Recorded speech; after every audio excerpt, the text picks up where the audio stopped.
Bonsoir. On vient de voir le reportage sur l'opération Courte Pointe. Pour l'avoir vécu, c'est toujours un moment très émouvant. Je suis vraiment sincère en le disant. Qu'est-ce que l'on ressent en tant que président de l'association et plus largement en tant qu'être humain lorsque l'on assiste à cette opération Courte Pointe ? C'est vrai que c'est toujours très empreint d'émotion d'entendre toute cette liste de noms de personnes qui sont décédées et qui nous ont quittés suite au VIH.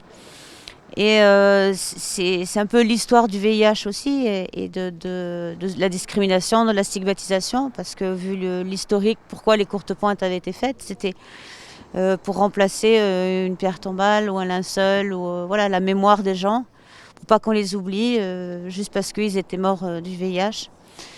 Et donc c'est vrai que c'est toujours très très émouvant et ça permet de se souvenir, et surtout en ce moment de bien se souvenir que le VIH est toujours là. Et qu'il faut continuer à se battre. Et comme l'a dit l'ONU-SIDA, contre surtout les inégalités au niveau du VIH. Et on le sait, au niveau de toutes les pandémies, il y a des inégalités. Et je pense qu'il faudrait tous qu'on réfléchisse à ça. Voilà. L'opération Courte Pointe, justement, qui se déroule le 1er décembre, journée mondiale de lutte contre le sida. Qu'est-ce que représente cette journée pour vous ? Malheureusement, je crois qu'à Monaco, on est les seuls un peu à se souvenir que le 1er décembre, c'est la journée mondiale du sida. Avant, il y avait des grosses opérations qui étaient faites en France, enfin un peu partout. Et là, c'est un peu oublié, la cause oubliée. Et c'est pas parce qu'on n'en parle pas que le VIH ne continue pas à se propager. Et il y a des nouvelles contaminations tous les jours. Et nous, à Fight AIDS, on est là pour rappeler les gens que voilà, c'est vrai qu'il y a une pandémie mondiale avec le Covid-19, mais il y a aussi le VIH, et le VIH continue. Oui, qui est là, continue de tuer, continue de se propager. De façon générale, quel est le constat, l'état des lieux sur le sida en 2021 ? Vous en parlez, hein. Et je lisais par exemple que 56% des étudiants ne mettent pas systématiquement des préservatifs, 19% des jeunes pensent que le virus peut être transmis par une piqûre de moustique, 12% en embrassant une personne séropositive. Quelle est votre réaction par rapport à ça ? Ça fait peur parce que le sida, le VIH a plus de 40 ans et les gens ne sont toujours pas informés sur les moyens de contamination et sur l'évolution des choses. Et c'est pour ça qu'à Fight AIDS, on se bat sur l'information, et je crois qu'on a la chance que nous, à Monaco, on a pu avoir accès aux écoles et aux lycées pour justement informer les jeunes et que les jeunes en parlent entre eux et se mobilisent aussi. Mais je crois que c'est le problème dans beaucoup de pays, c'est qu'il y a cette ignorance face au VIH. Et je dis toujours, le VIH ne s'attrape pas avec un sourire non plus. Donc il faut arrêter de discriminer les gens qui sont porteurs du VIH. Et voilà, et juste écouter les informations et se sentir concerné. Tout le monde doit se sentir concerné par le VIH.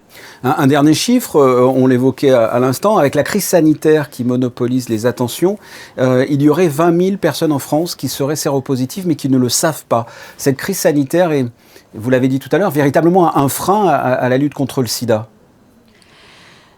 Oui, et puis bon, moi, à chaque fois, ça me fait sourire ces chiffres de 20 000 personnes qui sont contaminées mais qui ne le savent pas. Donc si eux ne le savent pas, je ne sais pas comment les gens qui font les chiffres peuvent le savoir. Ça, c'est effectivement une bonne question. Ça peut être moins. Voilà, donc ça toujours, on m'a toujours donné ces chiffres et j'ai toujours eu du mal à concevoir le fait que si la personne ne sait pas son statut sanitaire, comment est-ce que la personne qui fait les statistiques le sait ? Donc voilà, enfin, c'est une estimation, mais je pense que les gens se croient à l'abri. À une époque, tous les gens disaient oui, mais c'est sur le continent africain, c'est pas dans nos pays. Mais le VIH n'a pas de frontières, n'a pas de barrière sociale, n'a pas de barrière, n'est pas raciste non plus. Je veux dire, il peut toucher tout le monde et partout. Et je crois que c'est le manque d'information et le manque d'implication des gens. Les gens, voilà, ça les intéresse pas, mais parce que je pense que ça touche à l'intime et ça touche à la vie de chacun, son comportement. Et donc les gens n'ont pas envie forcément de regarder les choses en face et d'aller se faire tester s'ils ont eu un comportement à risque ou un préservatif qui lâche. Enfin voilà, c'est des choses, il faut prendre sa santé. Là, ils vont se faire tester dès qu'il y a un doute pour la Covid, mais il faut aller se faire tester pour le VIH aussi. Et c'est encore plus simple, c'est une piqûre sur le doigt, hein, l'étrode, donc voilà. Et c'est très rapide en plus maintenant. Oui. Ouais. Comment vont les affiliés de Fight AIDS Monaco ? Parce qu'ils ont passé 2 ans compliqués, j'imagine, depuis le début de la crise sanitaire. Ce sont des personnes en plus particulièrement vulnérables ? C'est des personnes qui sont déjà très isolées de par leur statut sanitaire et et là, c'est vrai que les confinements, ça a été très très dur pour eux. Donc nous, à Fight-Aids, avec les bénévoles, on avait mis en place on les appelait 2 fois par semaine, voir comment ils allaient, pour garder le contact et le lien. Heureusement, il y en a qui gardaient le contact entre eux. Mais c'est vrai que les accueils au sein de l'association, les ateliers qu'on peut leur faire, ça leur a beaucoup, beaucoup, beaucoup manqué. De se retrouver entre eux. Mais on a essayé quand même de garder le lien, justement, s'ils avaient des soucis de solitude, pour parler et tout, pour pas que on se retrouve avec des dépressions, des choses comme ça, parce que leur quotidien est déjà difficile. Ils sont déjà isolés de par la maladie et la bêtise des gens. Donc on a essayé d'être très proche d'eux et de ne pas les lâcher, justement.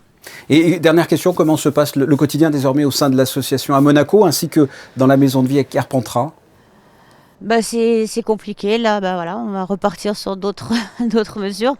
On a pu faire quelques séjours à Carpentras quand même pendant cette petite trêve. Donc on a pu aider énormément de personnes. Et puis voilà, là on va reprendre les choses, on va voir. Malheureusement, on doit annuler notre Noël tous ensemble avec les affiliés. Mais bon, ce sera pour mieux se retrouver après, j'espère. Bon, on l'espère, on l'espère. Merci d'avoir répondu à mes questions. Je vous en prie, merci beaucoup. Bonsoir. Bonsoir.